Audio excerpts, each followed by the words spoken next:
Sejam bem-vindos à maior e mais moderna feira 100% digital do agronegócio da Amazônia Legal. Conecta Sebrae, segundo o Agrolab Amazônia, e que jorrem rios de oportunidades nos 3 dias de realização, 14, 15 e 16 de setembro de 2021. Naveguem nessa experiência.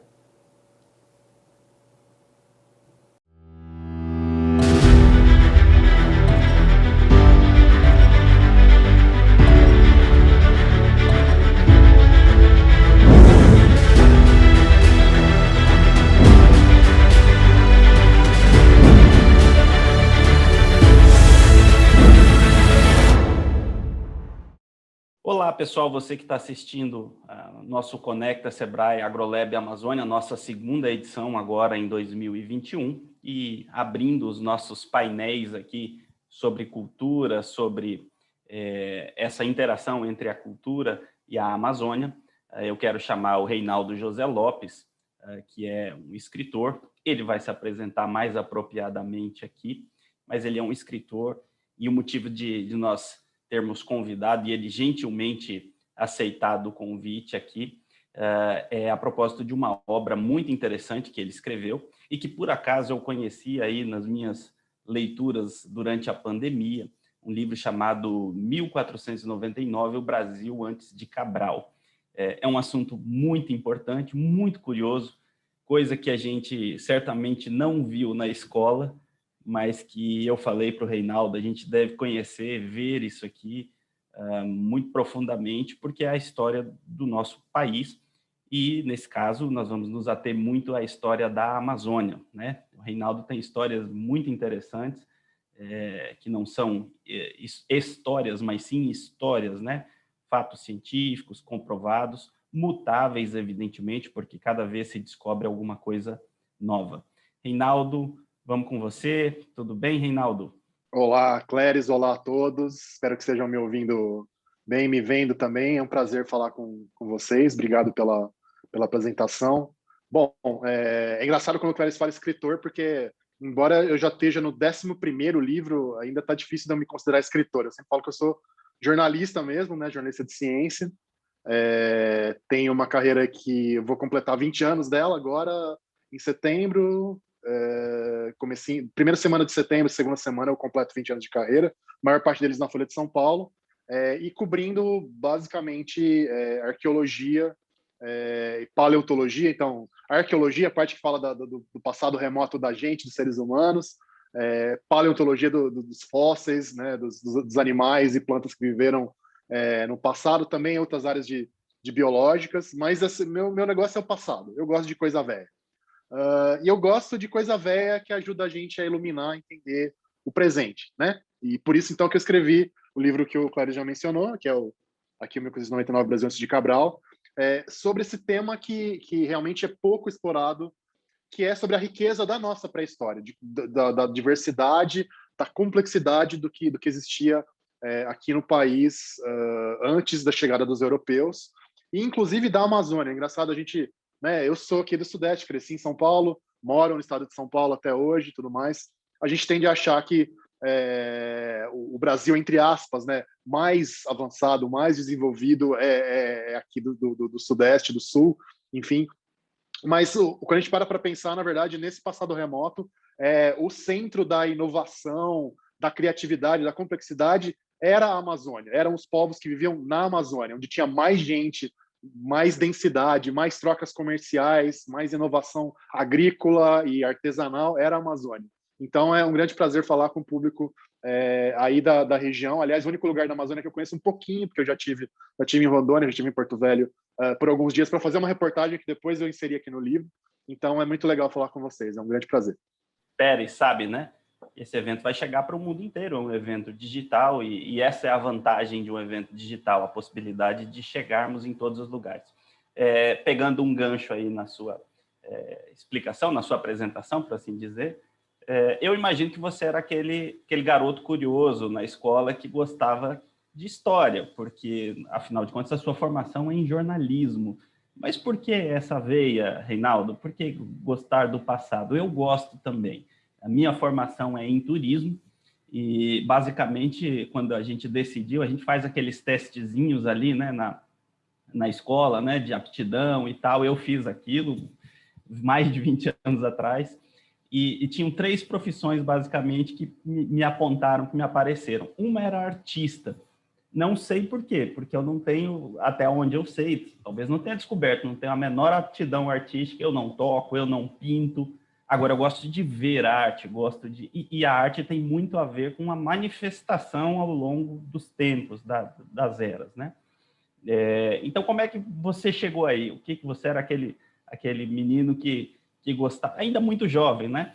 Mas aquele menino que provavelmente era curioso, ficava querendo entender, e às vezes as aulas de história para a gente eram uma mera repetição de datas, sem uma concatenação, não talvez por falta de esforço dos professores, mas esse era o currículo, né? E eu acho que essa é a riqueza do teu livro, é trazer um entendimento, uma concatenação com uma linguagem muito legal, viu, Reinaldo? Uma linguagem muito acessível para todo mundo, e ser acessível não significa baixar o nível, pelo contrário, acho que a ciência tem que ser feita assim, né?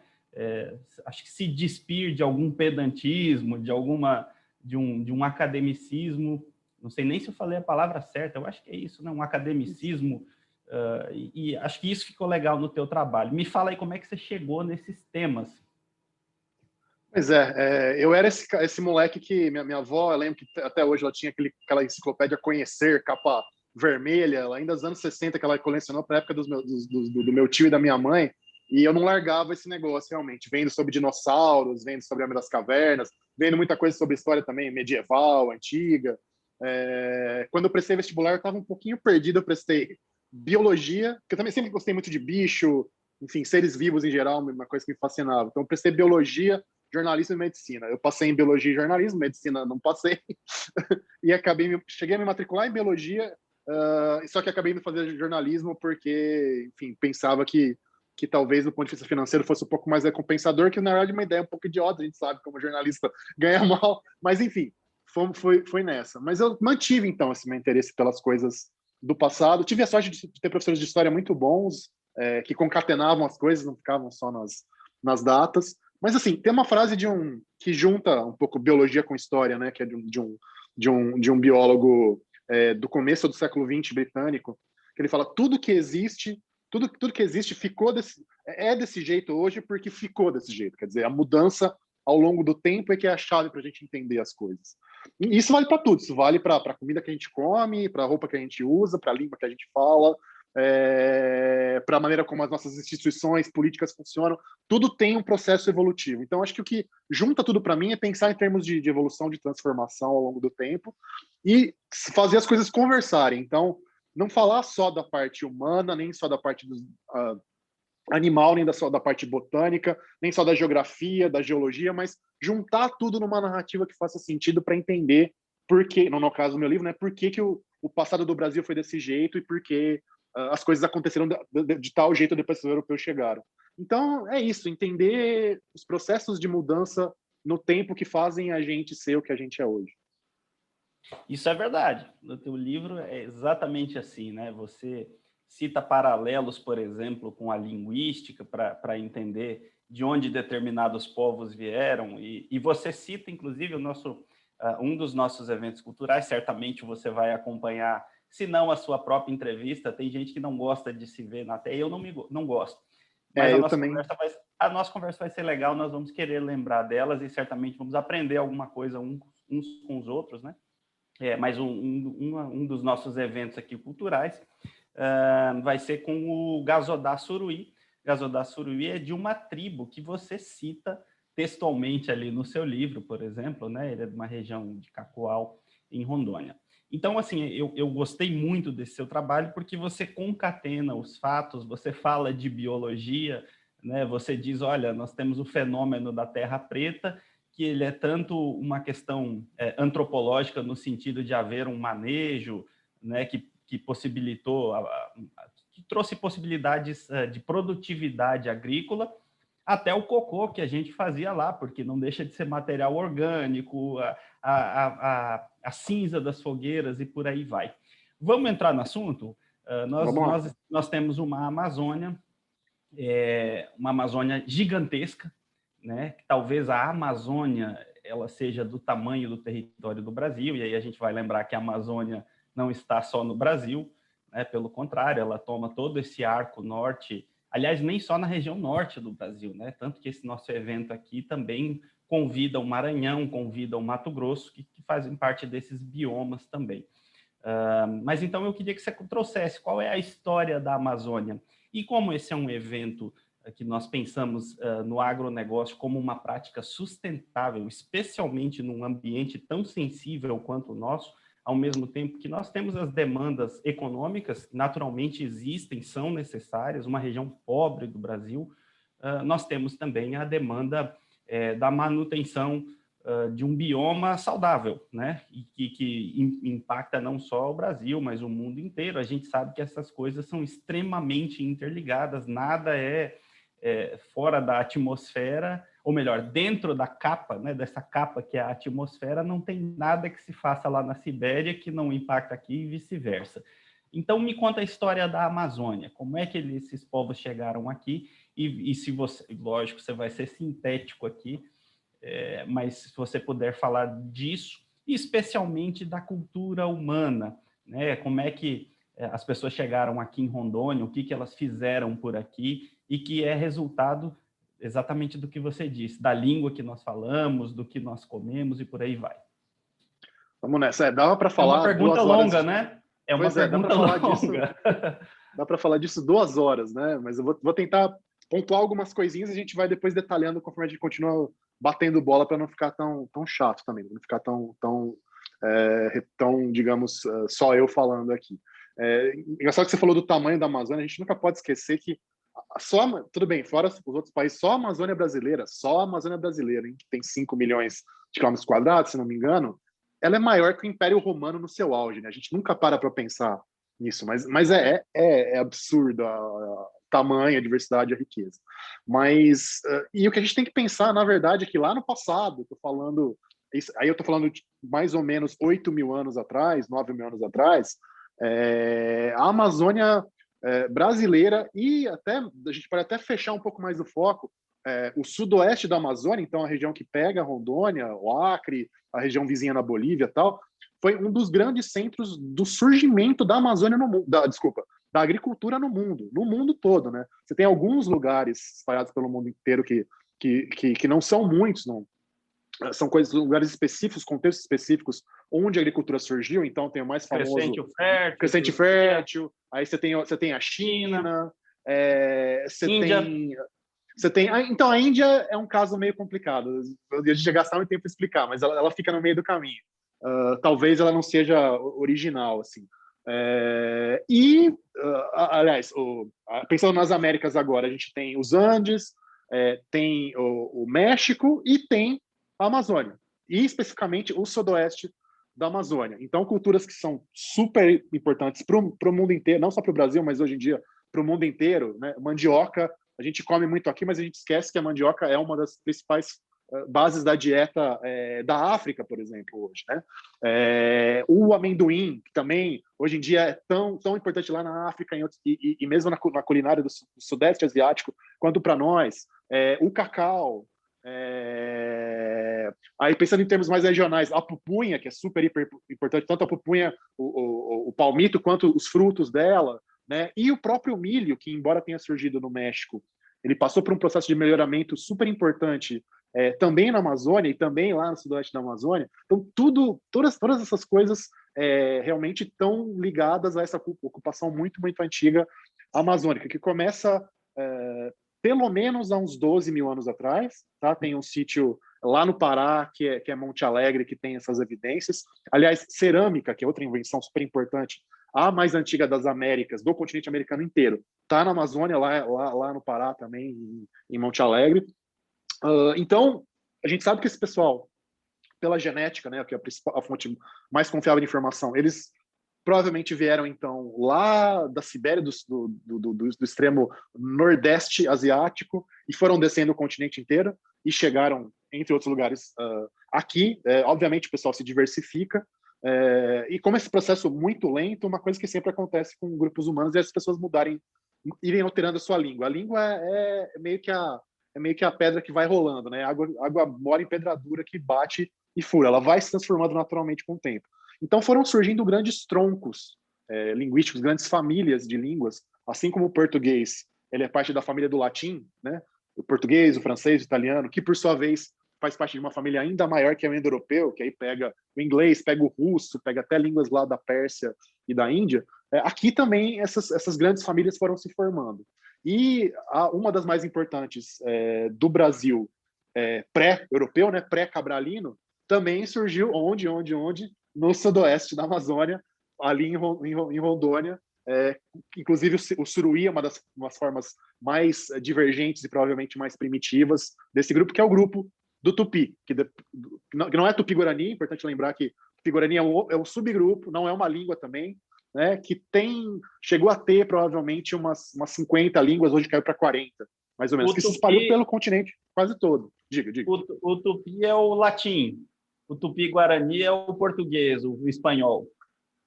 Na verdade, então, que seus nomes, a nomenclatura confunde um pouquinho, porque a gente chama de tronco tupi, então é a família toda juntando todo mundo, né? Então aí tem esse subgrupo que pega o suruí, caritiana também, se não me engano, que também é aí próximo, são formas um pouquinho mais primitivas. Aí desse grupão grandão sai um braço maior, que é o braço mais expansionista, que é o Tupi-Guarani. E aí esse grupo, então, se divide em dois, finalmente, que um vai para a costa brasileira, né, a costa que vai do Nordeste até São Paulo, mais ou menos, que esses são os Tupi ou Tupinambá, o pessoal também chama muito de Tupinambá, tá? E um outro grupo que é mais para o sul, que pelo visto foi pelo interior do continente, desceu de Rondônia ou de regiões próximas para o Pantanal e depois foi mais para o sul, que é o grupo Guarani. Então, provavelmente as vias ali naturalmente eram os rios, né? Então nós temos essa descida exatamente pelo Rio Paraguai. E a gente conhece o Paraguai pela terra dos Guaranis, né? Exatamente. Uma história muito curiosa, Reinaldo, porque no Brasil europeu, né, o Brasil pós-Cabral, a colonização aconteceu no sentido inverso, por assim dizer. Né? Então, exatamente. O que você está nos dizendo, nos contando aqui, é que, lógico, guardadas muito bem as proporções, mas que, de certa forma, Rondônia colonizou o Brasil, por assim dizer, pré-cabralino. Seria isso? Exato, porque é que tá, esses povos que estão lá em Rondônia, eles desenvolvem um pacote agrícola e civilizacional muito eficiente para saber explorar bem os recursos da floresta tropical. Então eles juntam mandioca, milho, abóbora, feijão com arboricultura. Então, além de domesticar a planta lavoura anual, eles domesticavam também as árvores. Isso que é bem interessante. Eles começaram a selecionar as plantas arbóreas que davam certo. Então, eles adaptam o que eles já sabiam fazer muito bem de floresta tropical da Amazônia para a floresta tropical da Mata Atlântica. E aí eles se dão bem nos dois lugares. É isso. Muito interessante. Eu sou catarinense, cheguei em Rondônia em 86, e a história era inversa, né? Exatamente como a gente mencionou, né? Nós tínhamos naquele contexto um incentivo governamental, inclusive, para a ocupação dessa Amazônia, chamada ocupação. Mas como você traz no seu livro, a Amazônia já esteve muito ocupada, muito densa. Eu queria que você me falasse dessas civilizações. Como é que vocês chegam nessas informações, Reinaldo? Como é que se sabe disso, né? Você deu uma pincelada aqui, falou que tem botânica, que tem genética, mas o que tem de estudos mais recentes? Você havia me falado em outras circunstâncias, na nossa primeira conversa, não aqui gravando, você falou de descoberta de um tipo de arroz que eu sempre imaginei que fosse meramente asiático. Então, como é que se chega nestas informações? Como é que se sabe, afinal de contas, nós não temos uma história escrita. E mesmo a história escrita de outros povos, ela vem carregada de mitos, de vontades, por assim dizer. Eu não escrevo o que eu escrevo como eu gostaria de que os outros interpretassem, né? Como é que a gente chegou nessa história? Como é que a gente sabe dessas informações? Pois é, tem N maneiras de você fazer, pegando pelo exemplo que você citou, que também é um caso de um sítio de Rondônia. A gente sabe que em vários lugares das Américas as pessoas aproveitam arroz selvagem, né? Que são plantas que são do mesmo gênero do arroz doméstico, então também são oriza, né? O gênero do arroz, mas que normalmente é só pela coleta. Então o pessoal procura, os vários grupos procuram regiões de alagados em época do ano em que aquilo está dando as sementes e vão lá e coletam e usam tal. Esse exemplo que você citou, o barato é o seguinte: eles pegaram, no sítio arqueológico você tinha, então, não exatamente o grão, mas dá para achar o pólen da planta e os fitólitos, que são grãozinhos com areia, né, mas é sílica que a planta produz, né, que é a mesma componente da areia, ao longo do crescimento dela. E tanto o pólen quanto o fitólito, esse grãozinho, ele tem um padrão muito claro de diferença entre o que é domesticado e o que é selvagem. Em geral, o fitólito da planta selvagem ele é piquititico.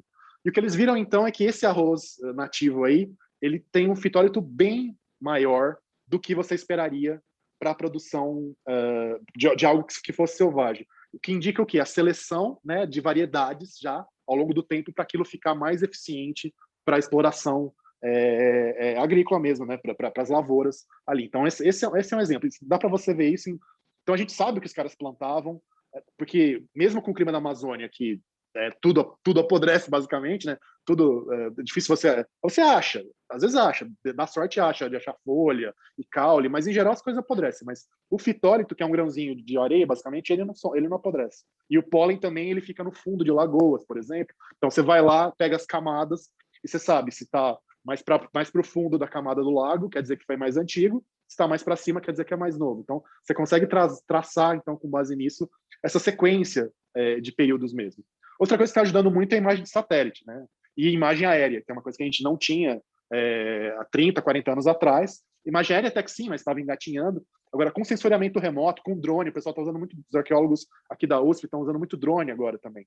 Então, você passa por áreas e consegue cruzar a imagem de satélite com o que o drone está vendo, você fala, opa, tem uma estrutura aqui. E aí você mapeia o lugar, porque como a Amazônia é grande, você tem que ir no certo, né? Que você tentar olhar tudo, você vai ficar perdido. Então, você pegou a imagem, opa, tem uma coisa suspeita. Você desce lá, escava, opa, tem cerâmica, tem marca de estrada, a gente está achando muita estrada, inclusive, às vezes com 10, 20, 50 metros de largura, no Mato Grosso, por exemplo, no Xingu. Estradas pré-cabralinas, é isso? Exato. Estradas, quer dizer, você tinha um sistema viário, uma infraestrutura também. Exato. Estrada com acostamento, então eles faziam, aparentemente era como se fosse meio monumento mesmo, a ideia de mostrar, olha, a gente está aqui fazendo um negócio grande para impressionar, então botava o acostamento de terra, fortificação, né, muralha de madeira, mas muralha, que é uma coisa que a gente quase não vê nos grupos atuais indígenas, mas que tinha, pelo visto, bastante, porque tem vários lugares com isso. O Xingu é muito rico nisso, o Acre, que tem os famosos geoglifos, né, que são estruturas geométricas, né? Então tem quadrado, tem losango, tem muito círculo, também às vezes ligados por estrada também, né? E a hora que você vai escavar lá dentro, tudo bem, tem o desenho no chão. Você fala, não, podia ser uma aldeia, beleza? Aí você chega lá e escava lá dentro, tá limpo. É um negócio grande, só que não tem quase sinal de ocupação dentro. Então a ideia é de que fosse um negócio ritual, fosse um mega terreiro, às vezes para reunir muitos grupos em grandes festas, por exemplo, que os caras não moravam ali, mas eles abriam para montar um grande espaço ritual. Enfim, por aí vai. Represas para você criar peixe, criar tartaruga, que a gente sabe que é outro grande recurso alimentar aí na Amazônia. Enfim, uma infinidade. E a terra preta que você citou, né? Que é um tipo de solo que só surge realmente com essa presença humana de longo prazo e que acaba sendo muito mais fértil que a média dos solos amazônicos de longe. Me fala dessa terra preta. Esse assunto é importantíssimo, porque a gente às vezes quer colocar uma samambaia aqui no quintal de casa, a gente recorre à terra preta, que para mim, até ler o seu livro, era alguma coisa, isso aqui deve ser um processo químico, não deve ser da Amazônia, como é que é isso, como é que surgiu isso, qual o impacto dessa terra preta? A gente consegue enxergar. Eu imagino, e essa é a minha expectativa, que quando a gente saia dessa conversa, que quem assistiu saia dessa conversa, comece a enxergar a Amazônia, às vezes o quintal de casa, com outros olhos. Eu estou a 1 quilômetro do Rio Madeira, né, num sítio urbano grande, de mais de 500 mil de habitantes. Quando eu atravesso a ponte, eu me dou de cara, porque a cidade é bem limitada, né? O rio é muito grande, então nós praticamente não temos urbanização do outro lado do rio. Eu atravesso o rio e me dou de cara com uma floresta que, para a gente, até a gente conhecer teu trabalho ou outros trabalhos que evidentemente citam o mesmo assunto, era uma floresta intocada e tal. E não é assim. Não, não. Terra Preta é um negócio muito interessante e acho que ainda bem misterioso. A gente entende bem melhor o que é hoje, mas ainda tem coisas que não estão 100% claras. E tem uma fronteira imprecisa entre o que é processo não intencional e o que é o uso intencional, fica um pouco no meio do caminho. Mas o que é? Bom, o nome já diz, é um tipo de camada de solo bem mais escura, né, do que os solos normalmente vermelhões aí da Amazônia, embora lógico tem variação, tem o solo de várzea que é muito mais rico, mas ela é bem mais escura ela é escura porque a quantidade de matéria orgânica nela é muito mais alta, desde de alguns nutrientes básicos, do tipo nitrogênio, se não me engano fósforo, preciso checar aqui depois, desculpa, agora não ficou claro na cabeça, mas alguns nutrientes bem essenciais estão bem mais presentes nela, e muita coisa que a gente sabe que é derivada de queima incompleta de matéria orgânica, ou seja, provavelmente pegava-se resíduo vegetal, então pedaço de pau,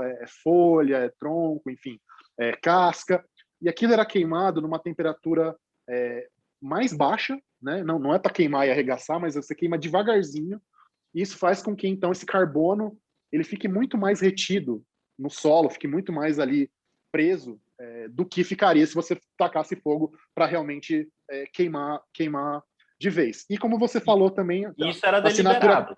Eles então, essa parte sabiam provavelmente que era. tinha que Essa parte provavelmente queimar era. devagar, naquelas condições. Eu acho que sim, porque é o mesmo tipo de coisa, o mesmo tipo de controle do fogo que você precisa para fazer cerâmica boa.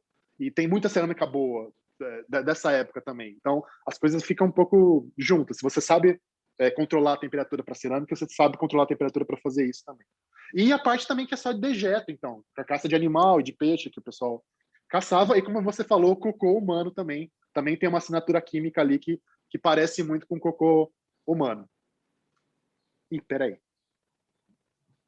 Oi, você está me ouvindo? Sim, ouvindo e vendo. Continuamos. Veio uma ligação aqui, já rejeitei. Então é isso.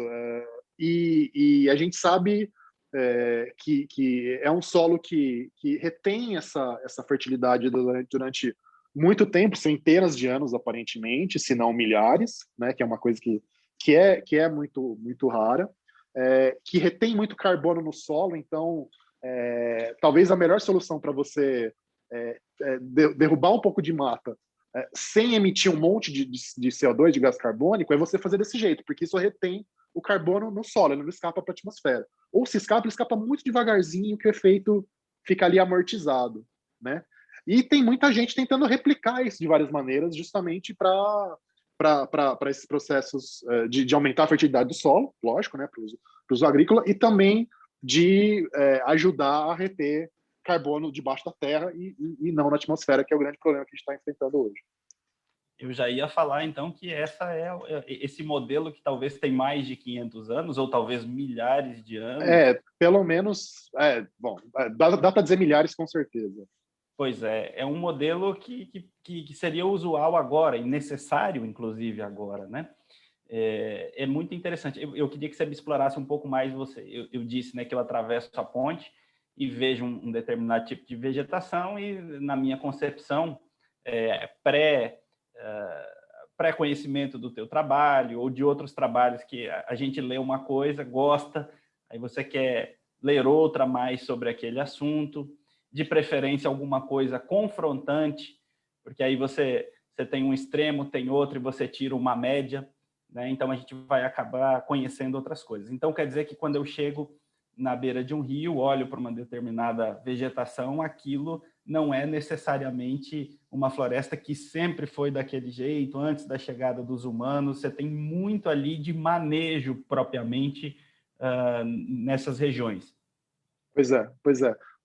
A coisa mais legal, que eu até falei um pouquinho antes, essa coisa da agricultura na Amazônia, da Amazônia ser um centro agrícola, o mais interessante, ou uma das coisas mais interessantes, pelo menos, é que é um centro agrícola com a base muito larga, né? Então, você está mexendo você não está mexendo com uma, duas, três, né? Que no nosso caso, né, a gente hoje em dia, a maior parte da humanidade depende para suas calorias de basicamente trigo, arroz e milho e acabou, né? O resto é detalhe. Ali não, são Você cita dezenas. textualmente isso no seu livro, né? Pois é, Fala pois é. desses três elementos aí. Pois é, são pelo menos 80 espécies e provavelmente mais de plantas que vão realmente desde do milho, né?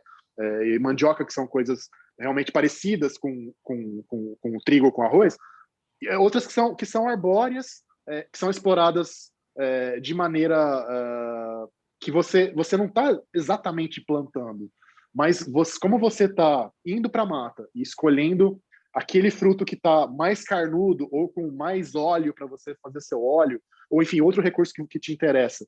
E depois que você comeu aquilo, quando você cria um acampamento novo, uma aldeia nova, você está levando aquilo para outra aldeia, o resultado disso ao longo de milhares de anos é que você humaniza a mata, ou antropiza, né? O pessoal fala de matas antropogênicas, quer dizer, geradas pelo homem, que é o anthropos, né, em grego.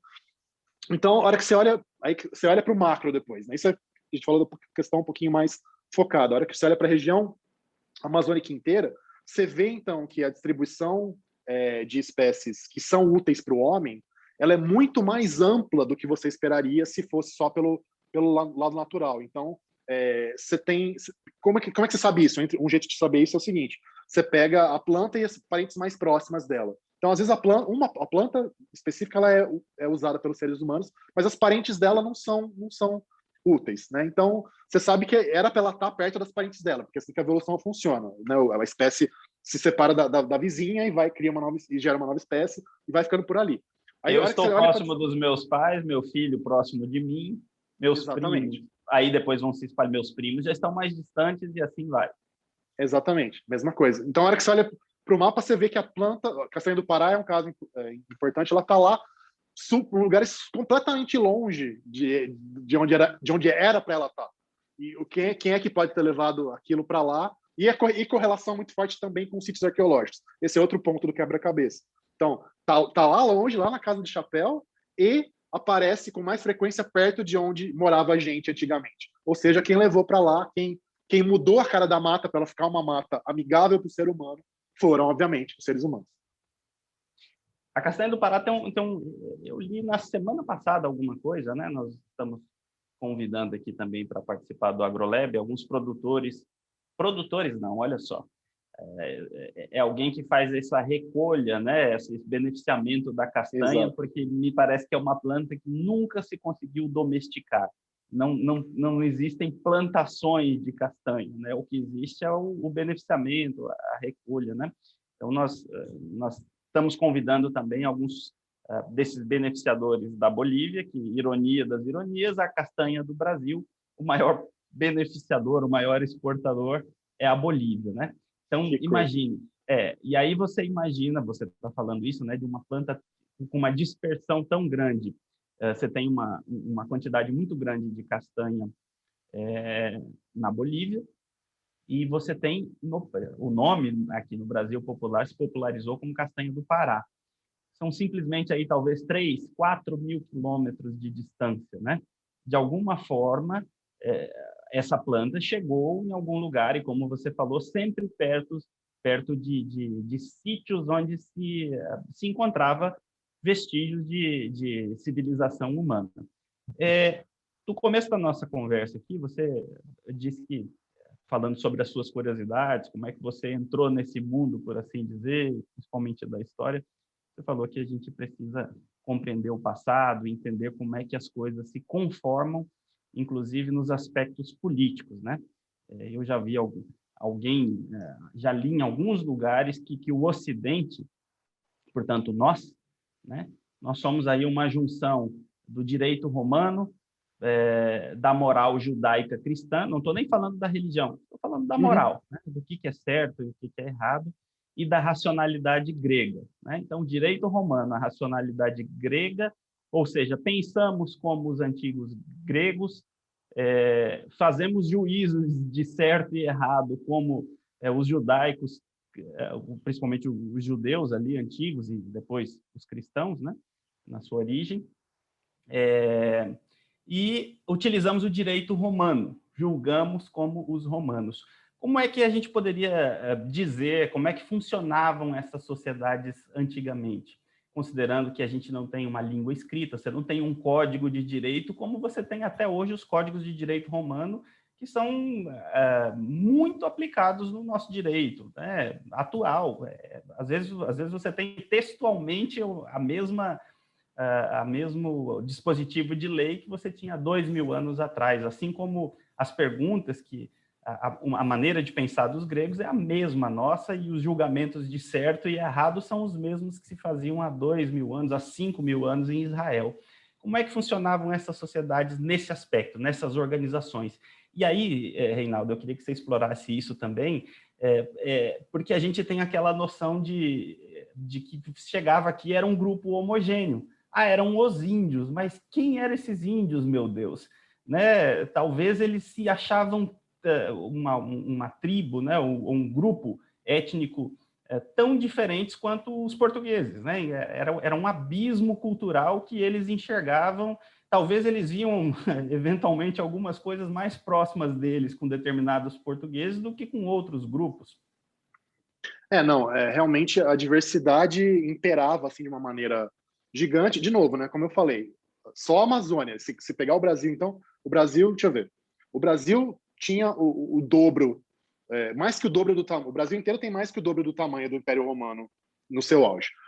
A Amazônia é 60% maior que o Império Romano no seu auge. Então, se tinha, antes do Império Romano chegar a tomar conta, se tinha os gregos, tinha os gauleses lá do Asterix, tinha os bretões, que também aparecem no Asterix, na tal Inglaterra, né? Tinha os germanos na Alemanha, tinha os íberos na Ibéria, né? que virou Espanha. Então, se tinha essa diversidade gigante lá no Velho Mundo, aqui também, ou até mais. Assim. Então, a língua dá uma base clara para a gente. Provavelmente, antes da chegada dos europeus, nada menos que 1.000. Hoje a gente ainda tem 200 e tantas línguas indígenas do Brasil.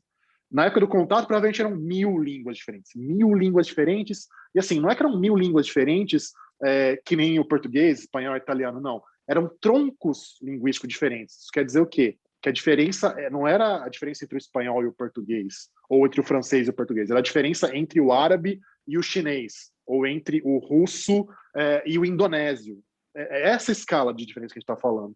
Então, e grupos de todo quanto é tipo. Então, a gente tinha sociedades de pequeniníssima escala, caçadores-coletores, que nem chegavam a plantar um pouquinho, que eram totalmente nômades, tal. Tinha.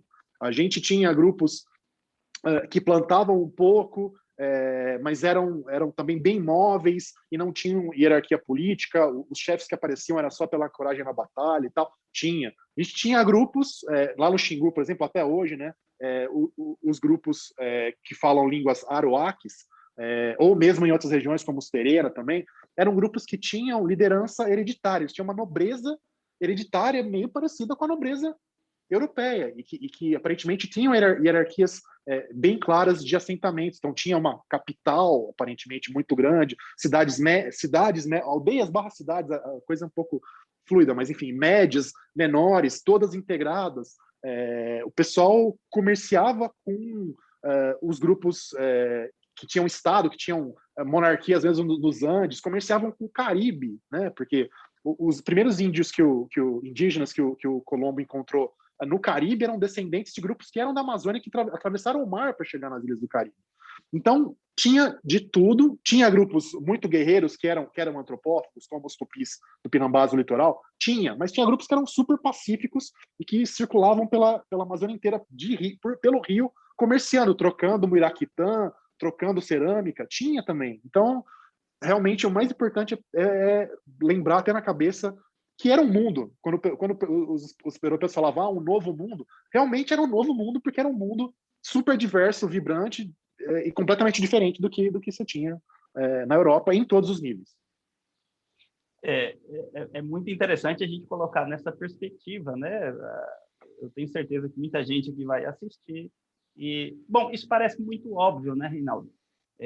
Mas as coisas óbvias, né? Elas precisam ser ditas e, às vezes, escutadas e transformam completamente a maneira como nós pensamos. E eu consigo me lembrar, você está falando, né, desse comércio, né? Então, grupos que comerciavam com a Amazônia inteira e eram pacíficos. Um requisito para você ser comerciante é você se dar bem com as pessoas, né? Exato, exato. Naturalmente. A gente vem de família de comerciantes, então conhece isso, né? O comerciante, ele tem que ser um boa praça, ele tem que ser uma pessoa. Você tinha essas características também, né? Assim como você tinha, talvez, grupos mais belicosos. Você me falou de uma hierarquia, né? Acho que você citou a palavra nobreza, não foi isso? Nobreza e tal. Eu li um livro bastante interessante, se chama Por que as Nações Fracassam, não sei se você conhece. Eu li. É um clássico, é um clássico. Exato. São dois professores de Harvard, se eu não me engano, o outro do MIT, né? Eles falam sobre isso, né? De como os portugueses aproveitaram, especialmente na região do Paraguai, em que os espanhóis ali casaram com as princesas guaranis. Na verdade, eles simplesmente substituíram a hierarquia ou os reis guaranis pelos reis espanhóis, que, por acaso, isso por meio de alianças de casamento, de sangue, nada diferente do que acontecia na Europa até 100, 200 anos atrás. 100 não, 200 anos atrás, aí, pelo menos, né? Então, nós tínhamos também essa realidade aqui, naturalmente, né? Assim como nós provavelmente tínhamos uma realidade da guerra migratória, nós tínhamos tudo isso. Me conta um pouquinho sobre essa migração de Rondônia. Agora a gente está chegando aqui no final, eu queria que você me falasse o que você, de maneira bastante livre, o que você conhece sobre Rondônia, né? E sobre essa Rondônia pré-Cabral. Esse é o título da nossa conversa aqui. Pois é. Bom, já falei algumas coisas, fui pontuando ao longo da conversa. Acho que a coisa mais legal para destacar, para começar, voltando para a questão ambiental, das fontes biológicas da situação e tal, é um termo que o pessoal emprega em estudos ecológicos tal, que é ecótono, né? O ecótono é a região em que você tem o contato, interfaces, né? Contatos entre diferentes tipos de ambiente. E Rondônia tem bastante disso, e por isso que ela foi tão importante para o desenvolvimento A pergunta da agricultura. É por que aqui em Rondônia? Por que esse Então, exatamente. Aí que tá. Aí que a gente estava chegando lá. Justamente por ter essa cara de ecótono. Então, não é uma região mais tão fechada e tão úmida quanto outras áreas, sei lá, quanto a cabeça de cachorro, por exemplo, lá no Amazonas. Ela é uma mata, então, um pouquinho mais seca, um pouquinho mais sazonal, quer dizer, com mais variação entre a seca e a chuva, com um contato um pouco maior com as áreas mais de savana, que já vão virando um pouquinho mais cerrado, com algumas regiões de alagado também, que lembram, às vezes, em alguns onde o pessoal achou o arroz que eu falei, que lembra um pouquinho a cara do Pantanal, vai indo, já não está tão longe da Bolívia e, portanto, dos Andes, né? Tudo bem que ainda está bem longe, mas já é mais fácil de chegar do que quando você está no Pará. Então, esse acesso a diferentes ambientes traz muito mais diversidade de plantas e de recursos e, portanto, mais possibilidade de você criar algo que seja economicamente viável e interessante, e é basicamente o que parece que aconteceu. Por isso que o sudoeste amazônico, que então inclui Rondônia, foi tão importante nesse passado. E a cadeia de acontecimentos basicamente se eu tenho mais comida, eu estou melhor nutrido. Se eu estou melhor nutrido, eu tenho melhores capacidades. Mais filhos. Eu me torno mais, se eu quiser, eu me torno mais poderoso belicamente falando, porque eu sou em maior número. Ao mesmo tempo, se eu quiser ser comerciante, eu também tenho maior capilaridade, maior capacidade de escoar meus produtos. Eu estou, basicamente, esse ecótono seria, eu estou num cruzamento muito movimentado. Exatamente, você pegou aquela esquina que todo mundo quer ter uma lojinha naquela esquina, é onde você está. Nós estamos no Rondônia, fortuitamente, se tornou uma esquina, um ponto comercial muito interessante, e esse ponto comercial aqui, nós estamos falando agora daquele começo da nossa conversa, a concatenação dos fatos, né? Por que isso aconteceu dessa forma e tal, e sempre tem um porquê, tem uma história ali por trás, para quem morou aqui, era sorte, talvez, né? Sempre é sorte, é que tá. O pessoal fala, essa é uma coisa engraçada. Inclusive o livro que você citou, Porque as Nações Fracassam ou Falham, eu acho que em algumas pontos eu discordo um pouco deles. Tem coisa, assim, nunca ninguém acerta tudo nem erra tudo. Sempre tem Exato. coisas, mas para essa coisa das origens mesmo das civilizações, é 99% sorte. É você ter acesso aos recursos que são cruciais. Mais tarde, quando você já tem Aí é o livro do monarquias, do Diamond, né? do Diamond, Germes, exatamente. aço... Armas, germes e aço. Armas, germes e Isso. aço. Armas, germes e aço. E aí você tem Max Weber, vai falar que é uma questão cultural. É isso que eu falei, da gente começar a ler de tudo um pouquinho e você começar a formar a sua opinião. Olha, esse aqui tem um pouquinho de razão aqui, o outro ali e tal, e a gente vai entendendo as coisas, né? Pois é, o Weber, por exemplo, é engraçado. O Weber, ele fala, ética protestante e tal, mas ele esquece que o norte da Itália e a França, que eram católicos, ficaram ricos ao mesmo tempo que a Alemanha protestante, que a Inglaterra protestante. Então, ou que a China... É complicado.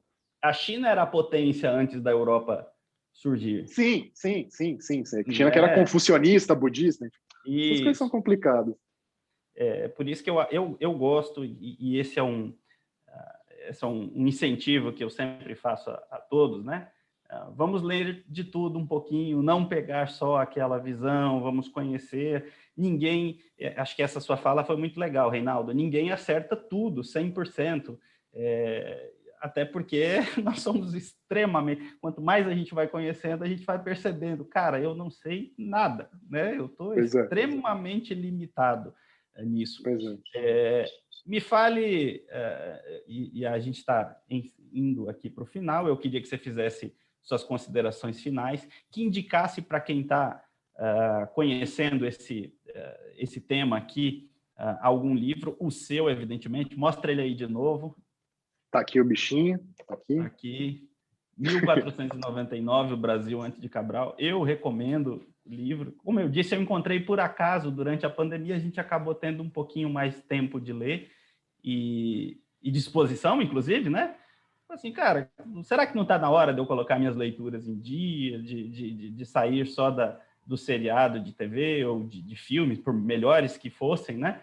Mas a gente botou isso em dia. Então, eu queria que você me indicasse algum outro livro aqui também, para quem está nos assistindo, sobre este assunto.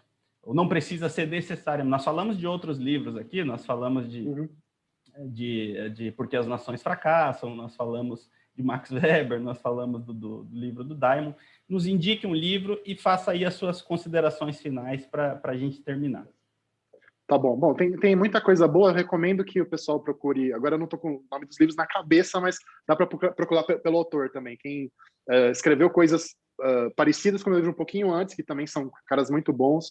Recomendo também procurar vídeos deles na internet. São dois arqueólogos que são o Eduardo Góes Neves, que é aqui da USP, e o Carlos Fausto, que é do Museu Nacional lá do Rio de Janeiro, da UFRJ. Escrevem muito bem, são caras fantásticos. Acho que para quem quer se aprofundar, vale procurar os trabalhos deles também. E vou fazer só um jabá, então, para mostrar o meu livro novo.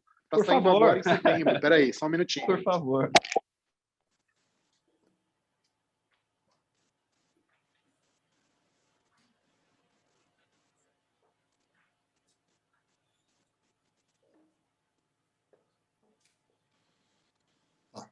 Você me ouve? Sim, escutamos. Sim. Então, esse aqui se chama Homo Ferox, né? Ferox de feroz em latim, que é uma história da evolução da violência humana. Então, a gente vive, infelizmente, num país muito violento. Acho que é útil para todo mundo. Eu começo lá nos chimpanzés, nos neandertais, e chego no penúltimo capítulo aqui na história da violência no Brasil, também para entender por que a gente está nessa situação ainda com esse número absurdo de assassinatos que a gente tem todo ano, enfim. É um tema um pouquinho mais pesado, mas eu acho que está bacana e dá para explicar bem as variáveis. Eu falo de violência religiosa, que o Talibã agora está todo mundo com isso na cabeça também. Falo de violência entre os gêneros, entre homem e mulher, qual que é o problema que acaba gerando esse tipo de coisa. Enfim, de repente o pessoal se interessa também pelo Homo Ferox. Dia 15 de setembro, tá em pré-venda. Dia 15 de setembro ele chega nas livrarias por aí. Que legal, Acho que é Reinaldo. isso. Parabéns. Falando um pouquinho de violência, eu lembrei, e essa é uma outra indicação de leitura aqui que eu faço para todos, que é o Sapiens, né, do Hariri. Yuval Harari. Yuval Harari. Harari. Esse Ele é livro bom, ele é ótimo. E ele fala basicamente disso, né? Nós éramos nômades, levávamos um grãozinho de trigo ali na bolsa, que também era improvisada, esse trigo ia caindo pelos caminhos que eu fazia, surgiu uma plantação de trigo, eu pensei, por que eu vou ficar andando se eu posso colher esse trigo? Eu me estabeleço ali, quando eu me estabeleço ali, eu construo uma aldeia, eu colho esse trigo, eu coloco esse trigo, aí eu preciso construir uma forma de armazená-lo, então eu já tenho um trabalho de construir alguma coisa para armazenar esse trigo ali, e aí eu descubro que trigo atrai rato, aí eu preciso domesticar o gato, então eu tenho trabalho para domesticar o gato. Aí a tribo vizinha pensa, está fazendo a mesma coisa, ela fala, escuta, não é mais fácil a gente ir lá roubar o trigo deles do que a gente ter todo esse trabalho de criar gatos e tal? E aí eles vão e fazem um assalto. E aí depois, no primeiro assalto, aquela tribo, dona do trigo, ela fala o seguinte, bom, então agora nós precisamos construir uma fortificação, então eu vou construir muros. Então, eu já tenho o trabalho de construir muros. Mas a bola de neve. Os muros não são suficientes, eu preciso do exército treinado, e o exército demanda que eu construa armas mais eficientes, e por aí vai. Isso tem a ver com a história, talvez, do sedentarismo, no sentido do estabelecimento de nós ficarmos no mesmo lugar, tem a ver com a história da violência, mas tem a ver com essa história que o Hariri conta, e ele não conta ela de nenhum lugar específico, talvez ele fala do trigo, então ele vai falar lá do Oriente Médio, da Turquia, mas essa é a história da humanidade. Certamente isso aconteceu na Amazônia, pré-cabralina, e as coisas caminharam assim com o mundo. Eu acho que a lição para a gente a gente tem que plantar mais os nossos trigos, aproveitar, coletar mais as nossas castanhas e parar de roubar o do vizinho. E pensar, isso é uma coisa, é legal que você falou essa coisa de bola de neve, né? Pensar nas consequências não pretendidas das nossas ações, né? Porque a gente às vezes vai fazendo as coisas, e com tecnologia é muito isso. Tecnologia nova, fantástico, vamos lá, vamos usar. E a gente não pensa na consequência não pretendida que vai vir daquilo, assim como o cara plantou sem saber que ele ia precisar fazer a muralha e criar o exército. Da mesma maneira, a gente começa a usar as coisas sem pensar o que vai vir daquilo, e é bom sempre refletir para evitar que a plantação acabe virando um exército e acabe virando uma guerra. É complicado, mas legal. Reinaldo, muitíssimo obrigado. Eu já sabia que ia ser legal essa conversa, e foi mesmo. E a gente tem certeza que você vai assistir a conversa do Gazodá Suruí também, que vai falar de uma iniciativa muito legal sobre uma visitação, uma atividade turística que eles fazem na aldeia deles. Reinaldo, pensa só, eu estou a poucos quilômetros, né? Poucos não, mas 500 quilômetros dali, e quando eu tenho a oportunidade de entrar numa aldeia onde eu conheço aquilo que eu falei de moral judaica cristã, de direito romano, de racionalidade grega, à medida em que eu entro naquela aldeia, tudo isso muda. Eu não vou dizer que eu faço uma viagem necessariamente para o passado, eu faço uma viagem para outro mundo. Para um universo alternativo, né? Para um universo alternativo, na verdade. Um universo alternativo em que se julga diferente de nós, né? Em que os certos e errados são diferentes, em que a maneira de raciocinar é diferente, de se organizar é diferente, e essa é uma iniciativa muito legal, é a nossa conversa. Eu estou fazendo agora o nosso jabá aqui. Claro. E a outra conversa que nós teremos é com o Diogo Sabião, que é um chefe de cozinha daqui de Rondônia, e vai falar sobre a culinária, a gastronomia da Amazônia. E aí, evidentemente, a gente amarra esse assunto, porque nós estamos no AgroLab Amazônia, um evento que quer concatenar e mostrar tudo que nós temos. E agora eu comecei com você, porque nós viemos numa sequência cronológica, por assim dizer. Né? Tá certo. Tá bem? Muito obrigado. Até a próxima. E eu vou comprar seu livro aí também. Eu tenho curiosidade por esse assunto e já conheço o autor. O autor é bom. Agradeço muito. Obrigado pela oportunidade. Tchau, tchau. Tchau, tchau.